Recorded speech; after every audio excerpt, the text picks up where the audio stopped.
What up, guys, and welcome back to Nebraska Nightly here on the Wilson Dittman Sports Channel. And oh my goodness, we have a mega episode for you today. So sit back and relax, grab some popcorn, and just put this on over something. And it's gonna be a great episode. We're talking about everything Nebraska football, as always, recruiting, coaches, players, all here on the Wilson Dittman Sports Channel.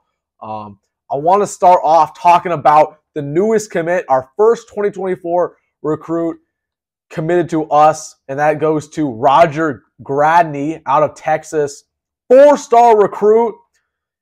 He's rated as the 150th best player according to 24/7 in the class of 2024. 6'1", 200 pounds, athlete, plays both wide receiver and cornerback. He had offers. He had a pretty limited offer list from Campbell, Texas Tech, but UTSA. So let's just get right into the evaluation.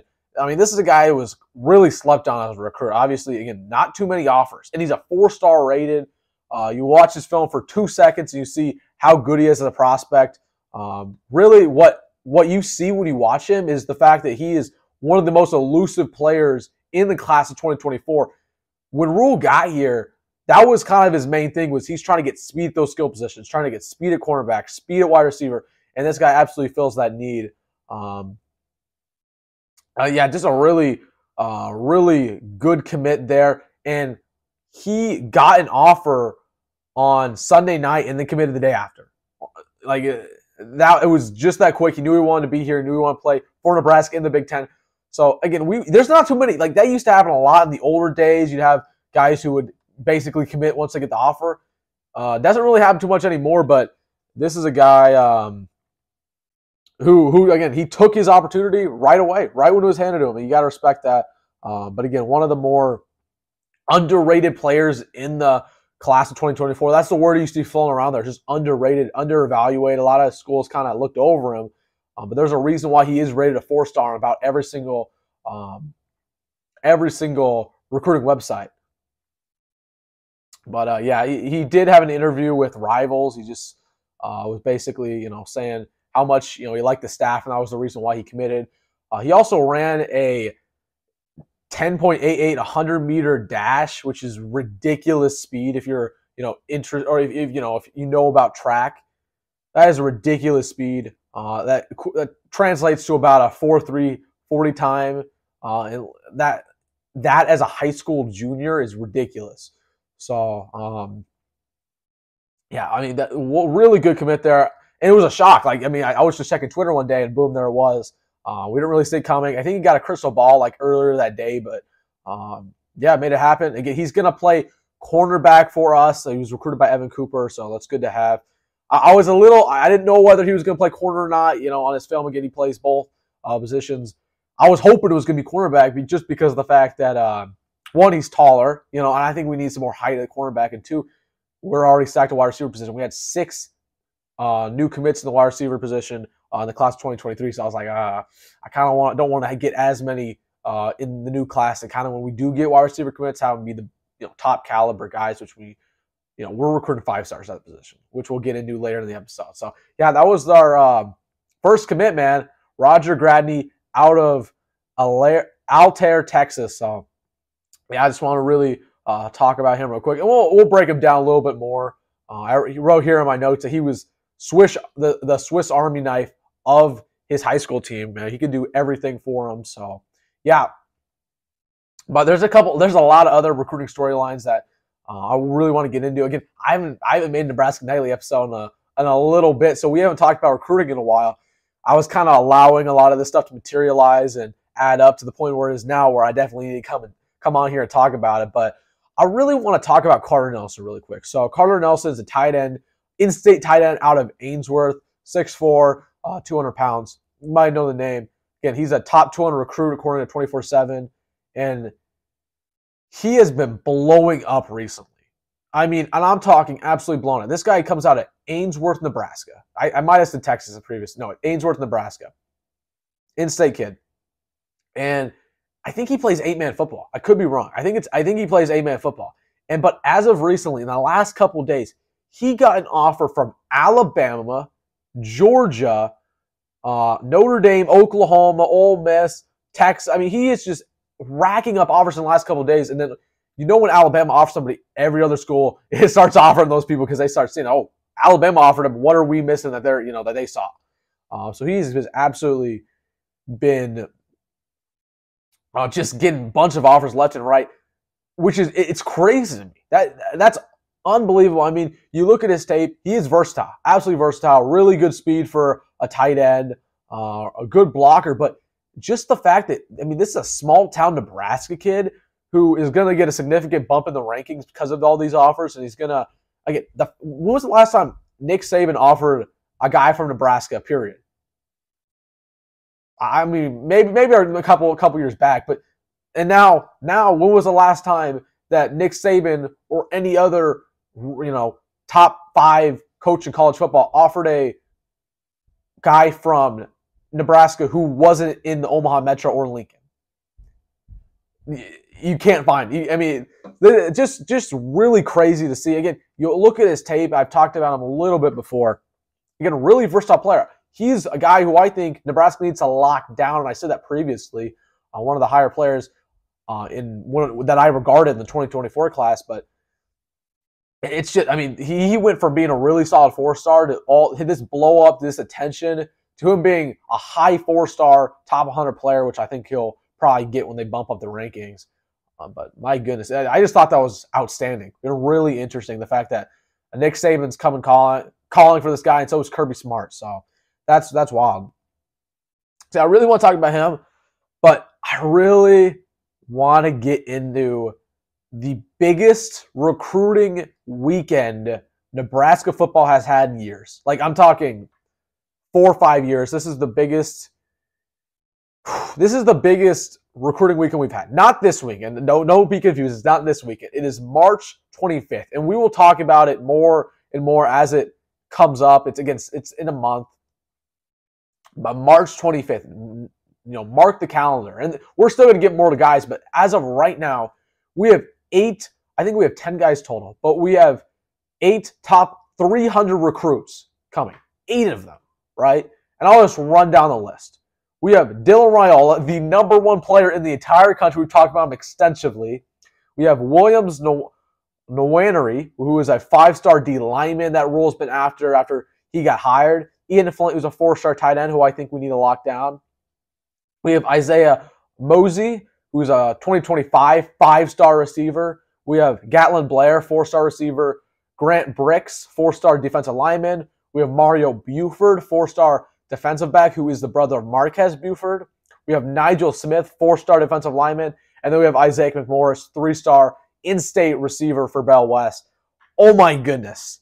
Star-stud. 3 5-stars are going to be on campus that weekend. And that's only as of right now. Right, there still might be more on the way. Wow. It absolutely ridiculous. And I always say this. When you get hired as a new head coach, instantly you get a bunch of good recruits because you're able to sell, or you get the attention of a bunch of good recruits because you can sell the vision of what you're trying to pitch to them, right?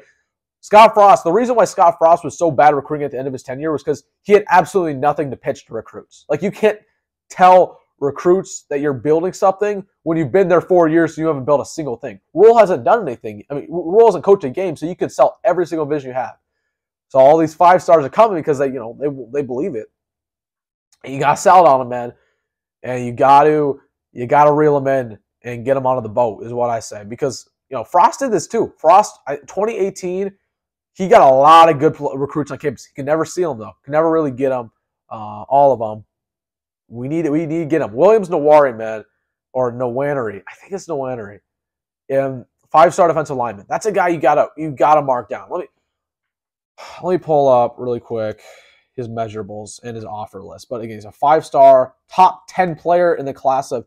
So 24/7 has him rated as the 3rd best player in the class of 2024, which is absolutely ridiculous. And I think we made his top 6, which he posts on Twitter. But again, he's been recruited by Missouri, Oklahoma, Oregon, Tennessee, Alabama, Arkansas, Georgia, of course in Michigan State, Notre Dame, Ohio State, Penn State, Ole Miss, Texas. Go down the entire list. He is being offered by every single team in the entire country. 6'5", 250. And you watch his film.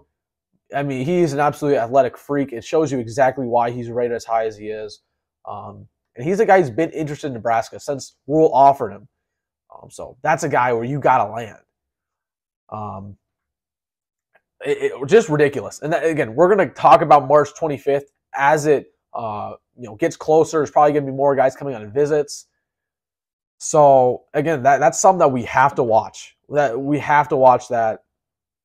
And again, a lot of these players, if they commit or we get more close in their recruiting process and they're hinting at committing to Nebraska, I'll start breaking them down more extensively. I haven't done too much film watching of all of them. I've watched a lot of Mario Buford, who I love. In my opinion, Mario Buford is a must-get. Again, 4-star cornerback out of Buford, Texas. Brother of Marquez Buford. Or not Buford, Texas. He's out of oh, man. Don't do this. I can't. Hold on. Let's see. Cedar Hill, Texas. Yeah. Okay. But yeah, Mario Buford, man.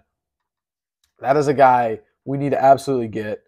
Or DeSoto, Texas. My goodness, man. But yeah, Mario Buford, a guy we absolutely need to get. Ian Flint's a guy who I've watched a little bit. There's a couple really good tight ends that are interested in us this class. So that's good, especially because I think tight end's probably the weakest point on the team, which I'll talk about later in this episode. And Isaiah McMorris, who I watched in person this year at Bell West. I mean, heck of a player, man. He was the best player on the field for Bell West. And they have Devon Hall on that team, who was a 5-star, who was a 4-star receiver in the class 2024. He was a better receiver than one this year. Isaiah McMorris was. I mean, he's an absolute athletic freak and has probably the best hands in the state of Nebraska. So a lot of guys there who we need to absolutely lock down. And hopefully Rule does that. I really want to talk about some other guys who've been, who made top 10 lists that put Nebraska in there. So we have Josiah Brown, who's a 4-star athlete. He's the number 1 player in the state of New York. And he put us inside his top 10 with some other schools. Penn State was on there. He's 6 foot tall, so again, another really shifty player there. Tyson Griffin, pretty similar case there. I put up my notes for him, also pretty shifty. Also, again, a Swiss Army knife. He can do a bit about of everything. Somebody compared him to Wan'Dale Robinson, the way teams use him. So that's a guy that we'll have to watch. He also put us in his top 10 list recently. And then another one, Zion Kearney, another 4-star receiver. So again, 3 4-star receivers put us in their top lists. He put us on his top 3 list. He is 6'3". This guy's a little bit different. He's 6'3", and he's the 63rd best player in the nation according to 24/7 Sports. And he's going to come on a visit on April 7th. So that's something to watch there. A couple receiver prospects who put us in their top lists. But I really quickly want to talk about my take just on the early class here. Obviously, only 1 commit, but I really like what we're doing. I just gonna say this: where are the O-line recruits? We have a bunch of guys visiting, a lot of them. A lot of guys visiting, but not a single player who's visiting is a O-lineman. That's worrisome. That's a little worrisome. I want to pull up if there's been any players like said they're interested in us. That's an O-lineman, but there's not too many. That's what I'm a little worried about, man. That's the most important position on the team that we need to fix right away under Rule, and we're not really doing that. We got Grant Bricks. Okay, so I mentioned Grant Bricks before Grant Bricks, who I mentioned before. 6'6", 270. I regard him as a defensive lineman. Turns out, he is an offensive lineman, so there we go. Grant Bricks is going to come on a visit on March 25th. So that's good. So that's 1 offensive lineman there. But as for anybody else, I think he's the only one, guys. Yep, he's the only one. So that's what I'm worried about. This is a class where I would like to see anywhere from 4 to 5 offensive line commits in this class to really rebuild it. So hopefully they start to get that going. So that's what I've been a little worried. Like, I like to see receivers and all that and skill position players, but you can only get so many. And we got so many last class where it really limits our ability to take a lot of this class at receiver. Like, in my opinion, You got to take the 3 best. And I don't care who they are. I don't care who they are in state. I talked about in a previous video. With Rule, I hope he doesn't give any advantage to players in state. Take the best player, period. That's how it should work. Like, you don't owe anybody anything. Take the best player and then work from there. And trust me, there's going to be 5-star receivers who want to come to Nebraska are going to take visits, right? I already mentioned a couple high 4-stars who puts in their top 10, right? If you regard those players as better players than the kids in Nebraska, you got to take them. You got to take those kids. Those guys are first priority. Then Nebraskans come. So hopefully, because that's what Frost would do. Frost would take worse Nebraska boys than other guys because they're Nebraska boys, and he felt a sense of obligation to take them. So I've already talked about that before. And my last thing that I want to talk about when it comes to just recruiting period is Dylan Raiola. We've talked about him extensively. I've had a lot of videos about him. But I kind of want to make a final statement on him for a little while. So he's been in the news a lot again. He's coming on a visit here March 25th. Okay. There was a crystal ball put in recently by Mike Schaefer for a VIP scoop, which he was like a 4 in confidence level. And I was planning for this video, and I found out that he canceled a visit from Georgia. Or supposedly. So let's get into it. As for, the visit, a lot of people freaking out like, oh my goodness, he's coming on an official visit. We knew this. That's something I've been preaching for since he decommitted from Ohio State. Like, he's going to take his official visits places, okay? As for the crystal ball, do not buy into that at all. I'm not trying to call out anybody at 24/7 Sports, but, like Mike Schaefer putting in a 4 in the confidence level, like, I don't consider Mike Schaefer an insider.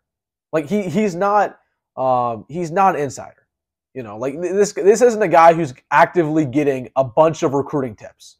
Like Steve Wiltfong or Blair Angulo or, the other guys at 24/7 who are, insiders. Like, Mike Schaefer is not an insider. He's not, getting all these tips. He's a beat writer who also, puts in crystal balls. But a lot of people were like freaking out about this. It doesn't matter. And the fact that he even doubled down on it and put a 4 confidence level, it matters not at all. Like, it doesn't mean he's going to commit to Nebraska. Like, a lot of people just, they were like, oh my goodness, that means he's going to commit in the coming days. Like, that's never been the case.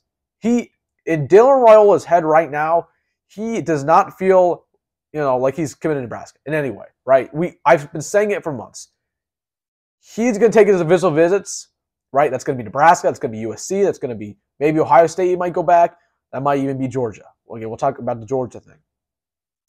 And then he'll decide. He has not decided right now. Like, all those people talking, oh, maybe he's a silent commit. No, that's dumb. And that's not the case. And I talked about that before. Maybe the staff's trying to play it like he is, but he's absolutely not. So that's interesting. And as for the Georgia thing, like, I was preparing for this video, I was writing down my notes, and now the Georgia thing is definitely interesting. The Georgia thing is absolutely interesting. I don't know where that exactly came from, though. I think it came from On3 that he's no longer visiting. That was really interesting. That was really interesting. And again, he's still going to take official visits. Like, it's not like he's only going to take Nebraska official visit. That makes no sense for him or anybody. Like, he'll go to USC, he's really interested in. He's going to go to some others. So, in my opinion, it doesn't matter. But I do think it's really interesting because apparently Georgia's going to go in a different direction. That's interesting to me. Georgia going a different direction than the best quarterback in the class of 2024. Interesting. But I don't know. I think, honestly, they didn't want to wait. Georgia didn't want to wait for Dylan Raiola, and they probably got a guy who's about to commit to them. So that's probably what happened. But I just felt like that was interesting. But don't buy stock into it. Don't, think that him canceling his visit means anything for our sake. It wasn't anything we did. I said this when he decommitted from Ohio State.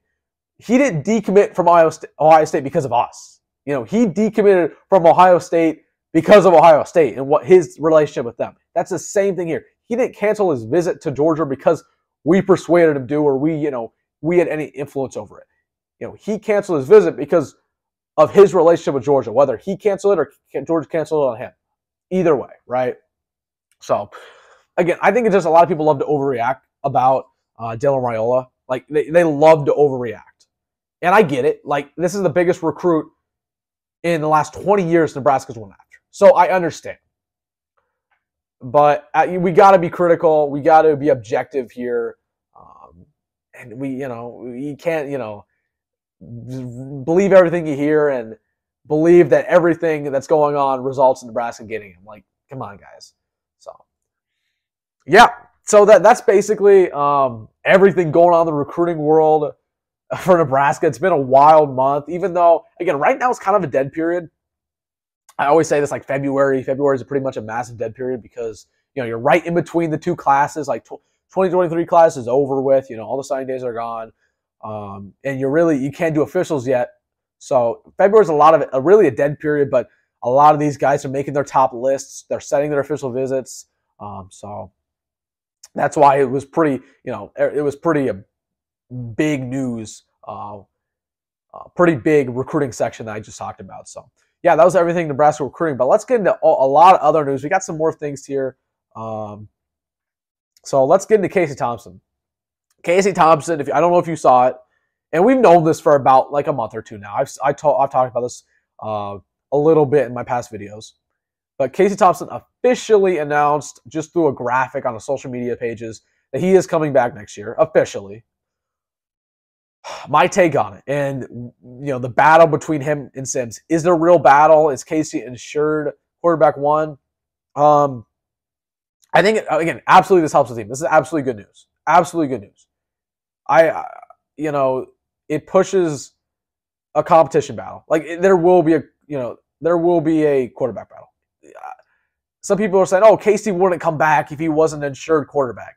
Well, Casey doesn't exactly have a choice, does he? It's too late to transfer. He's not like Adrian Martinez, right? Adrian wanted to be insured. He was a starter or he transferred, right? Casey can't transfer in mid-February. He didn't have a choice. It was either you come back and you fight for your position or your football career is done.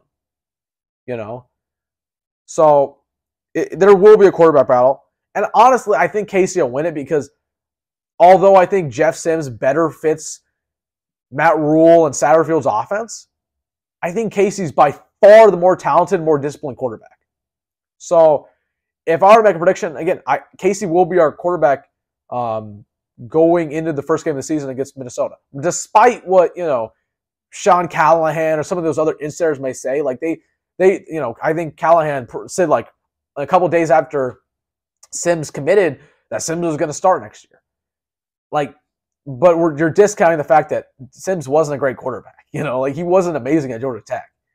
He made a lot of mistakes. He wasn't good with the football, threw a lot of picks, had a lot of fumbles, had a lot of turnovers. And again, Casey's the more skilled quarterback in my opinion. It's not really close. So that was interesting. Again, something we talked about before, but he, again, officially coming back. So that battle will be something to watch. I think there was a list. Can't tell you who made it. I think Barstool made it. I could be wrong, but it was like the biggest quarterback battles this offseason. It had like Alabama's, they had like Georgia's, had a couple others, but had Nebraska's on there too. So that was interesting. But yeah, it's a huge quarterback battle. We haven't had a true quarterback battle since 2018. And this is going to be absolutely good for both players. Drive competition in the entire room. We haven't had, again, Scott Frost wanted to convince us for so many years that he was having, quarterback battles between Adrian Martinez and, Luke McCaffrey or whatnot, or Noah Vedral. It was never happening. Adrian Martinez was our guy. We're finally having a real quarterback battle, and that'll be a good thing. So I want to talk about that, but I thought it was interesting. It was a little late, man. I really thought he was going to announce about a month ago that he's coming back, but he finally officially did. We knew this, right? He signed with an NIL collective. He was saying on social media basically he was going to be back. So this wasn't a surprise to anybody, but again, he officially is going to come back. And again, I think he will be our starting quarterback going into this season. I want to talk about two players who are gone from the roster. So Hunter Anthony's one. Now, when I was talking about in a previous video, I was naming players I wanted gone from the team. Hunter Anthony was one of them, and he was the one where I was very passionate about. I wanted him to get out of here. Hunter Anthony was a transfer from Oklahoma State last offseason, sitting on the O-line, and he didn't play at all this season. At all. He didn't start. He was supposed to be an impact starter. Didn't start. I think he might have played like some garbage snaps. Garbage time snaps. I mean, he was garbage. And he was going, this is last year of eligibility. He had so much bad weight. That was his big problem, was that he came on the campus and had a bunch of bad weight. And that does not go away easy enough. So absolutely glad. He was one of the guys where we needed to cut him scholarship. Because again, we are at a scholarship deficit right now. We have too many people on scholarship. So we need to cut people. He was number one on my list. You got to get rid of him.